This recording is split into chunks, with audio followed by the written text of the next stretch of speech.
The Holy Gospel according to John. Glory to you, O Lord. The Passover of the Jews was near, and Jesus went up to Jerusalem. In the temple he found people selling cattle, sheep, and doves, and the money changers seated at their tables. Making a whip of cords, he drove all of them out of the temple, both the sheep and the cattle. He also poured out the coins of the money changers and overturned their tables. He told those who were selling the doves, "Take these things out of here. Stop making my Father's house a marketplace." His disciples remembered that it was written, "Zeal for your house will consume me." The Jews then said to him, "What sign can you show us for doing this?" Jesus answered them, "Destroy this temple, and in 3 days I will raise it up." The Jews then said, "The temple has been under construction for 46 years, and will you raise it up in 3 days?" But he was speaking of the temple of his body. After he raised from the dead, his disciples remembered that he had said this, and they believed in the scriptures and the word that Jesus had spoken. The gospel of the Lord. Praise to you, O Christ. You may be seated.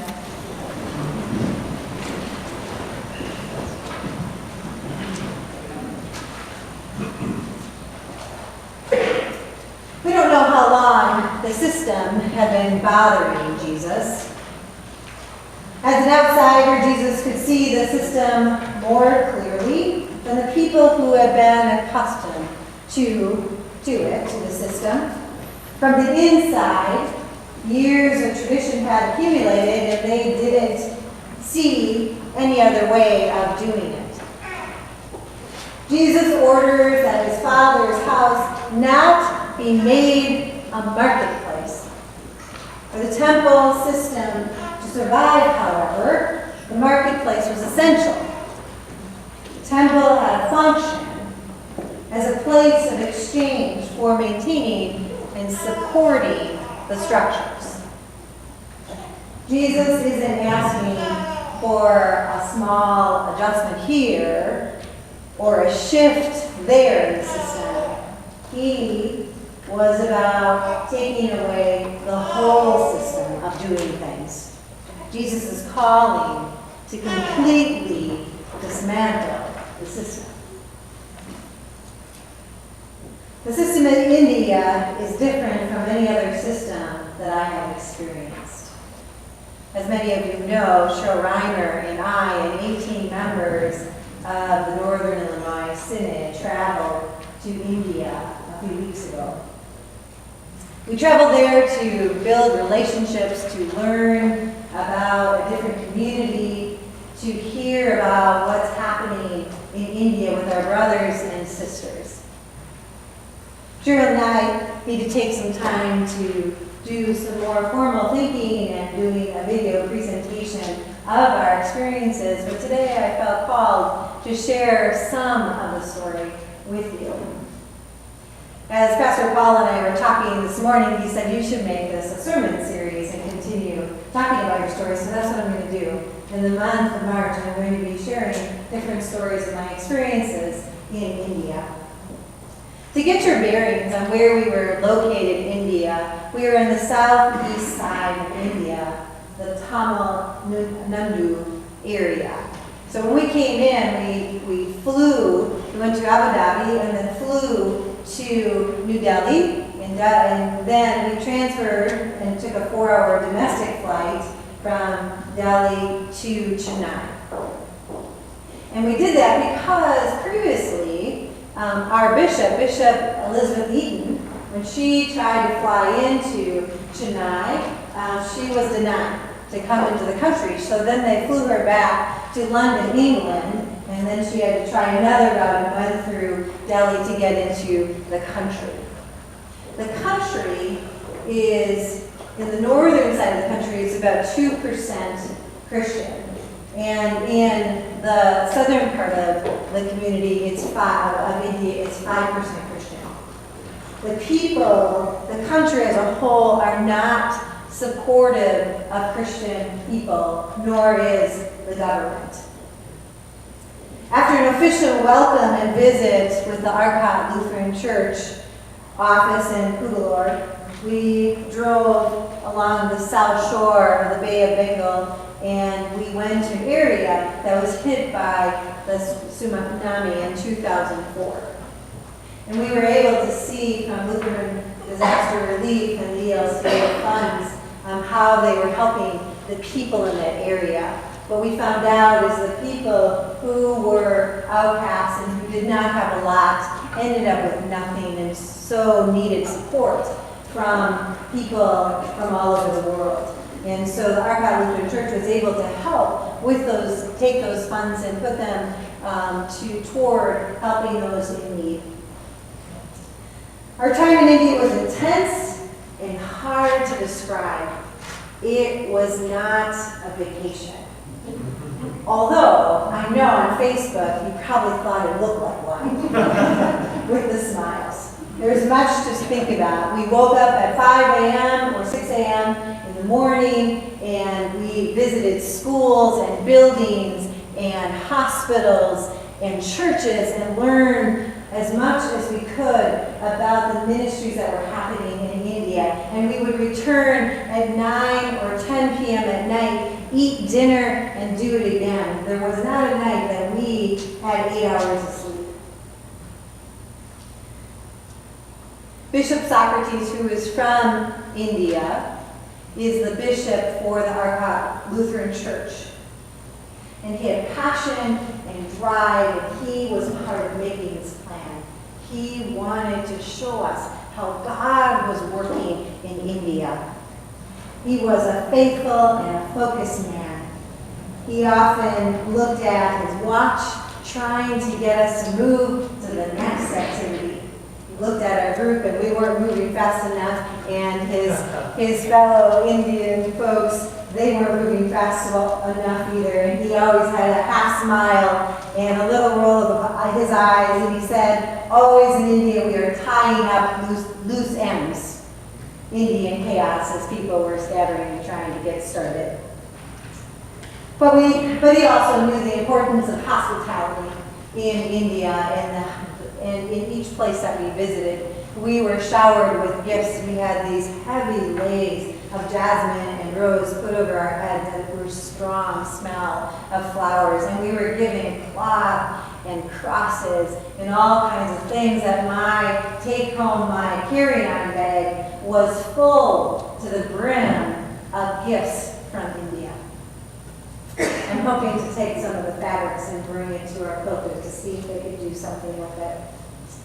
Bishop Socrates told us that the Arcot Lutheran Church and the Church of India has two gifts to teach the rest of the church, and that is ecumenism and dialogue.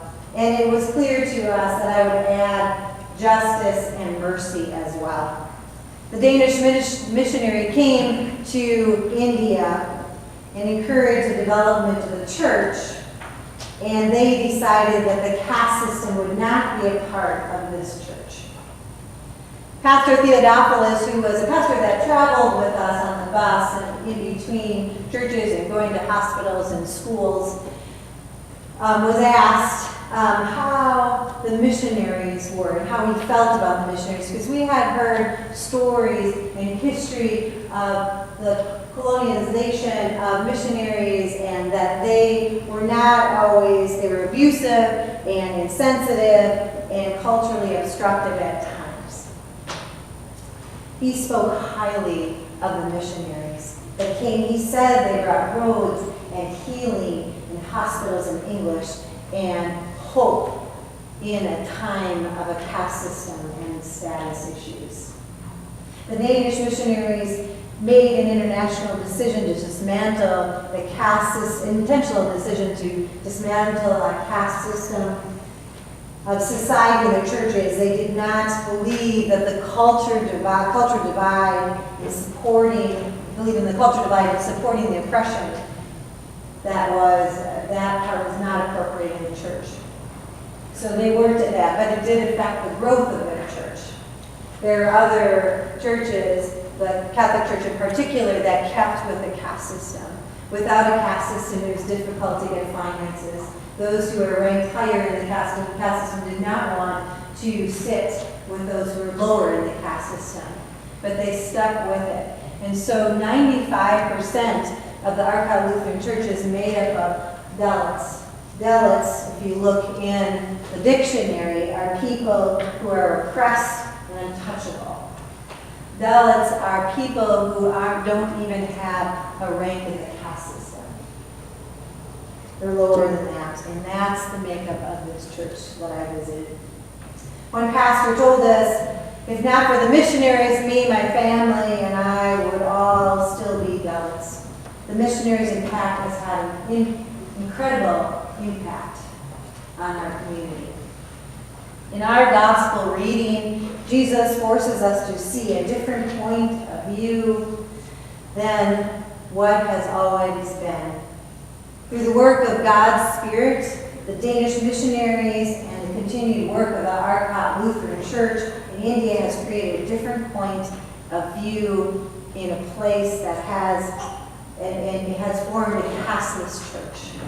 Now some people would say, well, there isn't a caste system anymore in India, but take a paper, a local paper, and you'll see families looking for a spouse for their daughter and labeling what their caste system is. I have so many more stories to tell you. This just scratches the surface.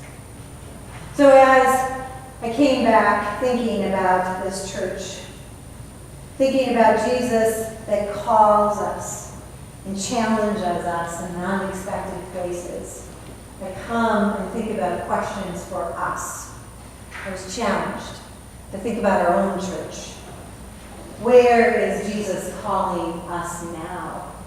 Where is Jesus calling you and us together as Bethany Lutheran Church? If Jesus were going to turn tables upside down, where would they be? What system is Jesus challenging us to rethink? Is it gun violence? Is it the opiate issue? Is it mental health? Is it immigration? Or is it something else? When I think and learn about Arcot Lutheran Church, in 30 minutes, I knew what their direction was. I knew what they had passion with. I knew where God was calling them. They were called to education, to healing, and spirituality. And it came through in every single thing we did. So I think about that for our church, Bethany Lutheran, the ELCA. Where is our direction? Where are we being called to? When the tables are turned, Christ is with us and is present in the chaos and in whatever comes next. May we have the courage and strength to be as persistent and faithful as our brothers and sisters at Arcot Lutheran Church. Amen.